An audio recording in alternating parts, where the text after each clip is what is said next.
Mr. President, Mr. Speaker, Lieutenant Governor, legislators, and fellow Alaskans, thank you for welcoming my family and me here tonight. I bring three strong women with me. My wife, First Lady Sandy Parnell, my mom, Thelma Parnell, and my beloved aunt, Jeannie Zimmerman.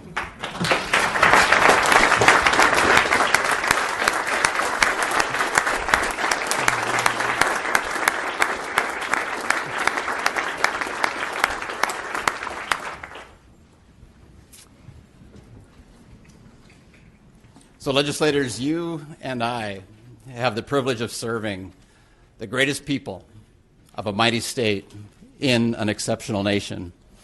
Our job is profound: to secure liberty and create opportunity for all Alaskans. In so doing, we honor the legacy of Alaskans past. We act boldly for Alaskans today, and we will leave a bright future, a stronger Alaska. So thank you, legislators, and to your staff for entering the arena of public service and for dedicating so much of your lives to better our fellow Alaskans and our state. I also thank members of my cabinet for their service. These men and women undertake an awesome responsibility to faithfully administer the laws you pass. I salute them, and I ask you to salute them as well.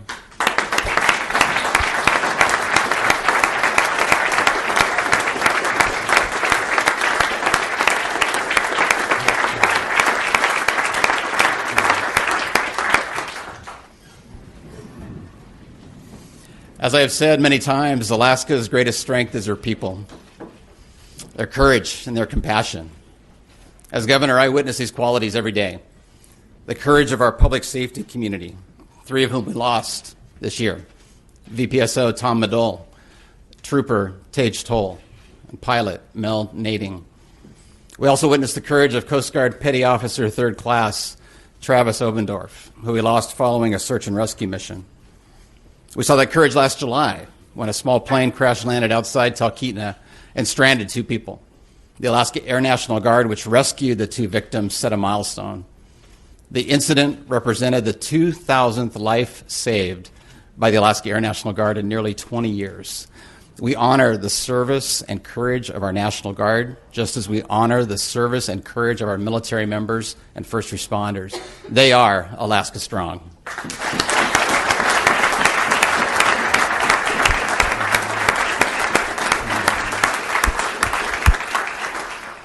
Our strength as a state lies not only in Alaskans' courage, but in Alaskans' compassion. I witnessed this courage and compassion last April. Nikki Toll had just lost her husband, Trooper Tage Toll, and burdened with her own grief, she went to the memorial service for Mel Nading, the public safety Hilo 1 pilot who was lost alongside her husband. Nikki stood with her arm around Denise Nading during Mel's service to show her love and support. The very next day, Denise and her family attended Trooper Toll's memorial in support of his family. Pain so raw, embraced by a compassion so great. We saw compassion at Palmer's Pioneer Home, where a senior suffering from Alzheimer's stood confused and crying in the hallway. One of the Pioneer Home maintenance staff set his work aside, hugged the woman, told her she was loved and that she was home. Courageous and compassionate Alaskans make Alaska strong.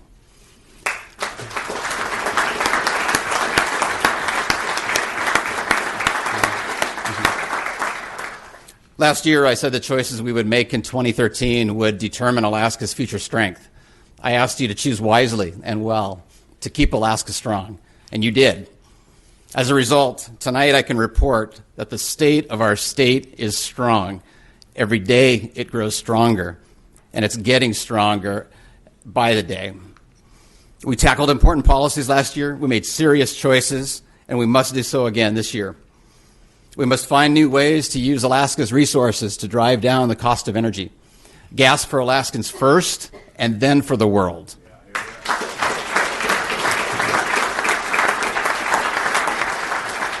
That's why last year we created the Interior Energy Project to get lower-cost natural gas to Alaskans. That natural gas trucking solution should deliver first gas to Fairbanks in winter 2016.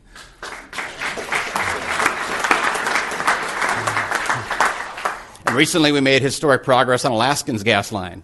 For the first time, all the necessary parties have aligned to make an Alaska gas line project go. 3 producers, a preeminent pipeline builder, the Alaska Gas Line Development Corporation, and the state agencies responsible for the people's royalties and taxes. You know, because a liquefied natural gas project is so complex, we hired some of the world's most qualified experts to examine Alaska's cost, tax, and royalty structures. We asked them to look for ways we could be competitive in the world market. Alaska can best control her own destiny if we own a stake or participate in the Alaska LNG project. And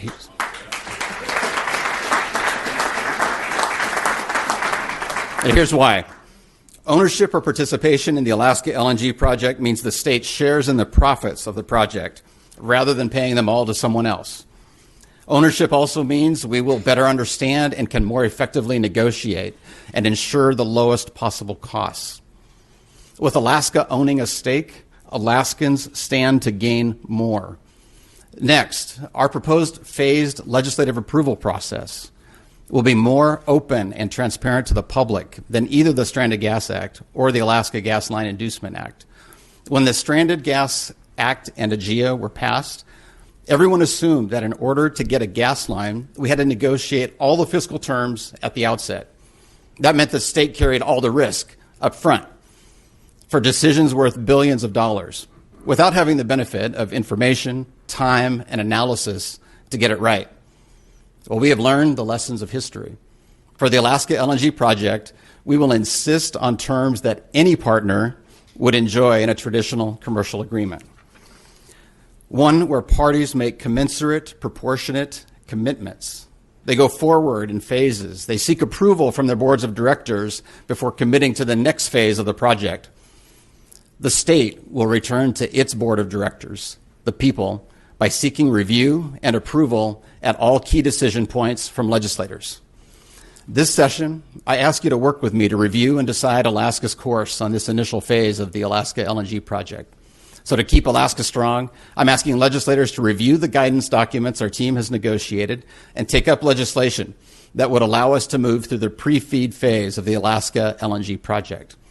The pre-front-end engineering and design phase of the project, that's a $500 million step in gas line development. Pre-FEED refines the costs and engineering challenges the project faces, challenges that must be addressed before the parties commit any additional funds to complete the project. Costs of this 18-month phase, known as pre-FEED, will be shared among the parties. So the state's portion will be between $70 and $90 million. After that pre-front-end engineering and design phase, the administration will come back to the legislature, report progress, and ask for your commitment and approval before proceeding to the next stage. Now, in the past, we've seen efforts to develop a large gas project stall out for various reasons. That's why we'll maintain our backup plan to get Alaska's gas to Alaskans.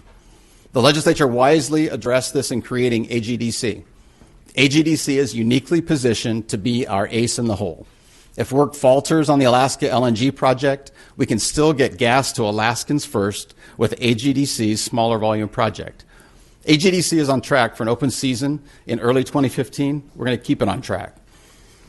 The gas line legislation I ask you to consider is important. It's important to create a competitive investment environment for any project that gets Alaska's gas to Alaskan homes and businesses.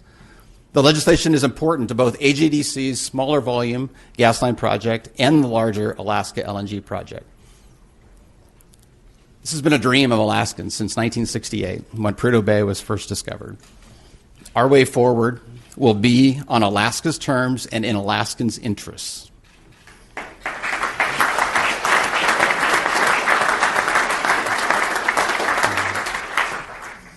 Alaska's foundation, our financial foundation, is already very healthy. The books are balanced because we've been disciplined with the people's checkbook. We've built significant budget reserves and preserved our AAA bond rating.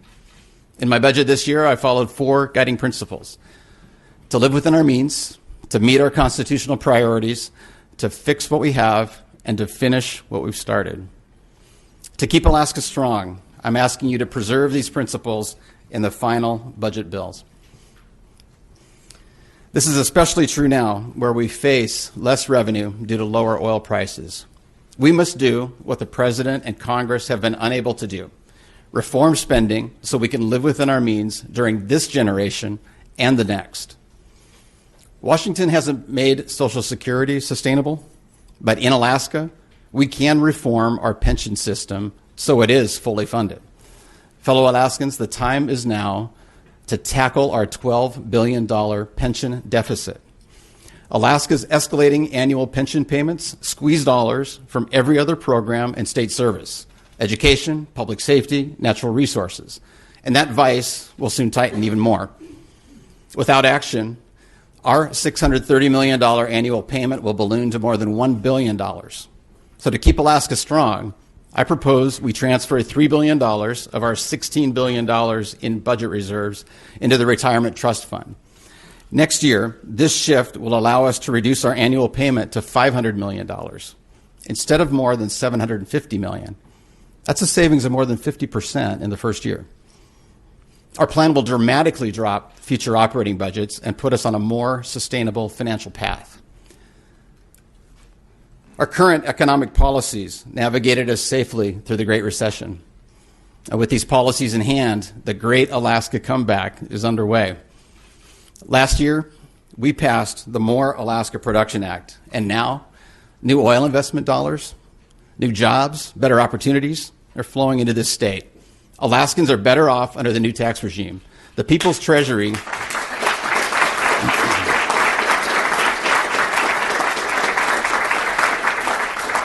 The People's Treasury takes in more revenue at lower oil prices than under the old tax regime. Last year, we also cut payroll taxes for individual Alaskans. As a result, this year, Alaskans and Alaska businesses will have $55 million more in their pockets. Our commitment to a more fiscally responsible government has not gone unnoticed. Business and professional licenses were up 3% in 2013. The Kauffman Foundation ranks Alaska as one of the top 4 states for entrepreneurship. Alaska's summer visitor volume increased last year for the 3rd consecutive year. George Mason University's Mercatus Center, they reported last week that Alaska's fiscal situation is the strongest in the nation. The Great Alaska Comeback is beginning, and we will make sure it continues for us and for future generations.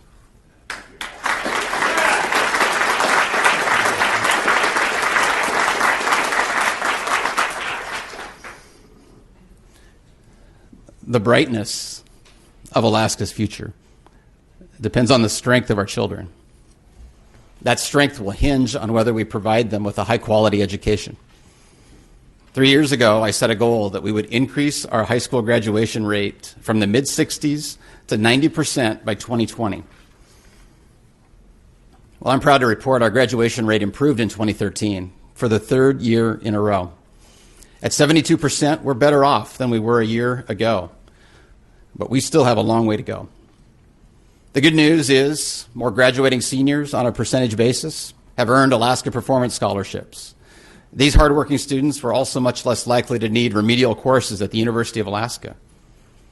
But what more can we do to prepare these children for life after high school? Well, tonight I propose key changes to keep Alaska strong. First, we must recognize our students need 21st century classrooms to compete in a 21st century economy. Our Alaska Digital Teaching Initiative will give our young people access to quality teachers and instruction. Today, 8 districts use video conferencing to reach our more remote schools. Course instruction is delivered in real time, so students can take courses not otherwise available to them. The Alaska Digital Teaching Initiative will empower teachers, will empower them to reach beyond their own classrooms and even beyond their own districts. Digital teaching can bring together students from Tanana and Ruby with Fairbanks students. Not only will students have access to a more diverse array of classes, they will have access to a more diverse array of insights. Well, second, we must make sure that what we're doing now is working. Last year, we demonstrated that the Terra Nova assessment was unused and unneeded by the districts. So in 2013, the Alaska Department of Education eliminated the Terra Nova testing requirement. This year, I propose repealing and replacing the obsolete high school graduation qualifying exam. Like Terra Nova, it's no longer a valid measure of student success. The qualifying exam measures student progress against our state's old education standards, not against Alaska's new, more rigorous standards. Alaska's standards set by Alaskans. Today's qualifying exam doesn't measure readiness to graduate, doesn't measure readiness for career training, preparedness. Well, in its place, I propose a high school student take either the SAT, the ACT, or Work Keys test within 2 years of their expected graduation date. The first test they would take would be at state expense. So rather than a high-stakes test of limited value, we'll have better information from these tests, and they will open the door to a young person's post-secondary education or job training. Third, school districts should allow more high school students to test out of a class for credit. Nothing is gained by requiring a student to take a seat in a class whose subject matter he or she has already mastered. Let's reward that student's achievement. Let's offer them more opportunity to enhance their skills and knowledge.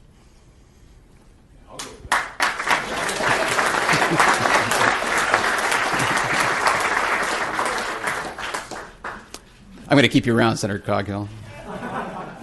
Fourth, we must offer educational paths that reflect the choices and interests of all our students. Career technical education is a strong pathway to success, and many of our students would thrive with better access to this path.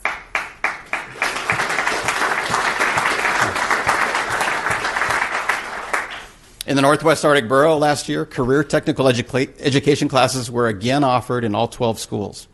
Offering career and technical classes to students resulted in an impressive 11% increase in the borough's graduation rate. 83% of the students who took 2 vocational courses in the same career path graduated. 83%. That's higher than the state's graduation rate. It's simple. Students excel when they find a subject that inspires them. So to keep Alaska strong, I say we must improve career and technical programs by expanding dual credit options for both high school graduation and certification in a career field. More than 3,700 Alaska high school students currently take advantage of dual credit courses through the University of Alaska. Well, let's open that door to thousands more. In 2000, we created TVEP, the Technical Vocational Education Program, to provide grants to statewide job training institutions. To keep Alaska strong, this year we should require institutions receiving TVEP funding to establish and maintain partnerships with Alaska schools so students can earn both high school and post-secondary credit towards certification. Finally, we must continue to expand the number and type of regional residential schools which serve our rural students. To keep Alaska strong, we must guarantee more access to these schools by requiring the Department of Education to provide an annual application period for them. We must also increase funding for residential schools.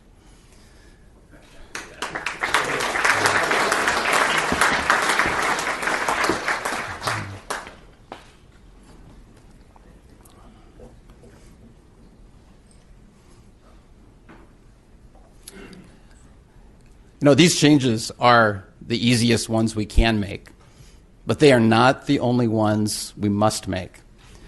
To keep Alaska strong, we need more significant reforms that create more educational opportunity for our children.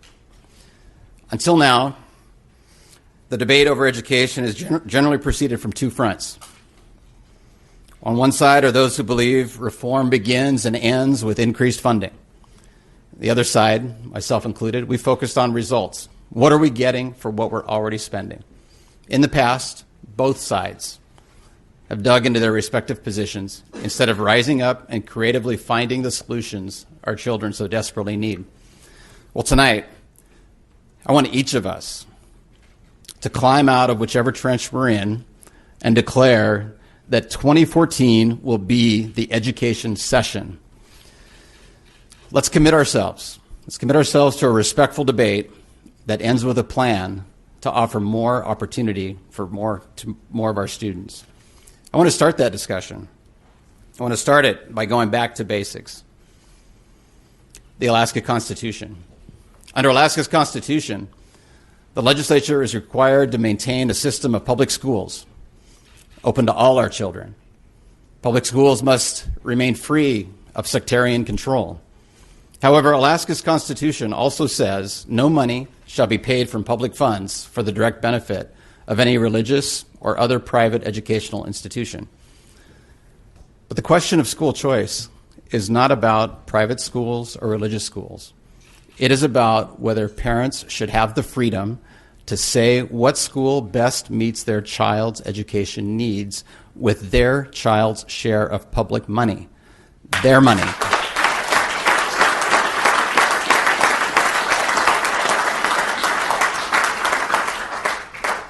Wealthier Alaskans can always send their kids to private or religious schools, but others can't and don't get to under our Constitution. Since Alaska's constitutional provision was put in place, the U.S. Supreme Court has affirmed a parent's right to make these choices under what they call the private choice test. The education spending must have a valid secular purpose. The aid must go to parents and not the schools. A broad class of beneficiaries must be covered. The education program must be neutral with respect to religion, and there must be adequate non-religious options. Well, since this Supreme Court decision was handed down in 2002, discussion of school choice in Alaska has gone largely unaddressed. However, members of this body have courageously stepped up to speak about what matters most: educational opportunity flowing from parental choice. You have legislation before you on this topic by Senators Dunleavy, Dyson, Kelly, Coghill, and Giesel, by Representatives Keller, Reinbold, Lynn, and Stoltz. So to keep Alaska strong, I urge the House and Senate to vigorously debate the provisions of SJR 9 and move it to the people for a vote. On this question, whether parents ought to have a greater say in their child's education, it's time legislators let Alaskans decide.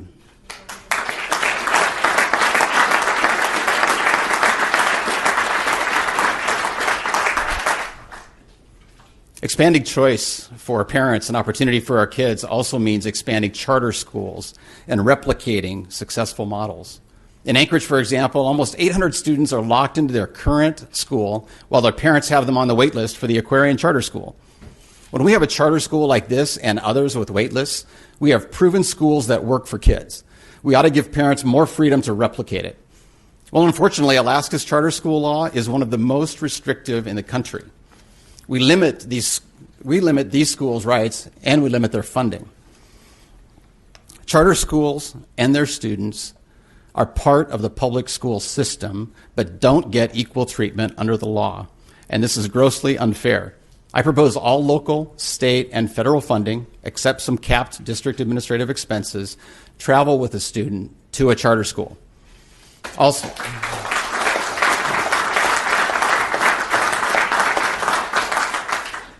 Also, under current law, a local school district has sole authority to approve or deny a charter school creation, with no path to appeal a denial. Let's create an appeal route to the Commissioner of Education. It's time we allow parents some recourse when a district denies their freedom to create the best education for their child.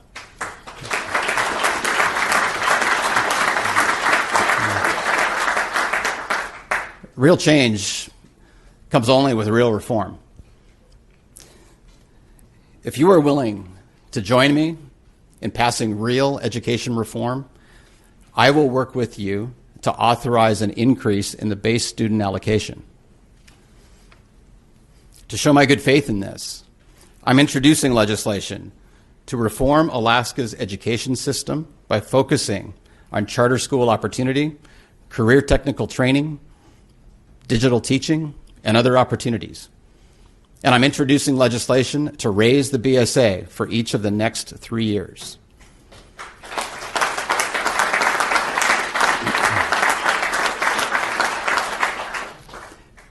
If we're successful at real reform and new funding, our children will benefit. So the big items I've talked about tonight: building a gas line, paying down our pension, reforming education. These are issues that matter to us all, and they can bring us all together as a people. Now, earlier tonight, I said that courageous and compassionate Alaskans make Alaskans strong. Well, Trevor Millar is a man who exhibits both qualities. He's a natural-born leader with a heart full of faith and compassion who mentors high school students through a group known as Young Life. Last June, Trevor was inner tubing and jet skiing with some of these young people. A rope became wrapped around his neck, and he was dragged behind the boat and nearly strangled to death. While recovering from this severe injury, he had a major stroke. The damage to his brain was described as massive, impairing a complete side of his body. All of the dreams that Trevor had for himself and for the students with whom he worked, they were blurred as he faced a life of immobility. But Trevor has not only a heart full of compassion, he has a heart full of courage. Thousands of people rallied around Trevor, praying for him, sending him notes of encouragement, even traveling to Seattle to be with him in the hospital. And with that, Trevor fought back. Trevor's recovery is described as miraculous. He worked hard every day to regain his functions, and doctors who once thought he would pass away cannot explain his recovery. Last October, he rolled into South Anchorage High School in his wheelchair, where students welcomed him back. A month later, I witnessed Trevor get up out of his wheelchair. He climbed the stairs of a stage with the help of a cane before about 400 people and began to talk about his journey back and about his hopes for Alaska's high school students. So despite all he's been through in his own life, Trevor wants nothing more than to see these young people succeed in life. So Trevor's courage, his resilience, his compassion make all who meet him strong. So the Alaskans I spoke of tonight, from those we lost to those still living profoundly impactful lives, they set the bar very high. Now it's up to us to take up our challenge to secure more liberty, more opportunity for Alaskans. We have the duty to provide our young people with a better future. A strong Alaska where families worry less about making ends meet and have more lower-cost natural gas. A strong Alaska where families suffer less violence and more Alaskans choose respect. A strong Alaska where our retired civil servants don't worry that the health of their pensions competes with the security of their grandchildren's future. A strong Alaska where we afford greater choice and more opportunity in education. This is our mandate and our mission this year. So I look forward to working with you again to keep Alaska strong. So may God bless you. May God bless Alaska. Thank you and good night.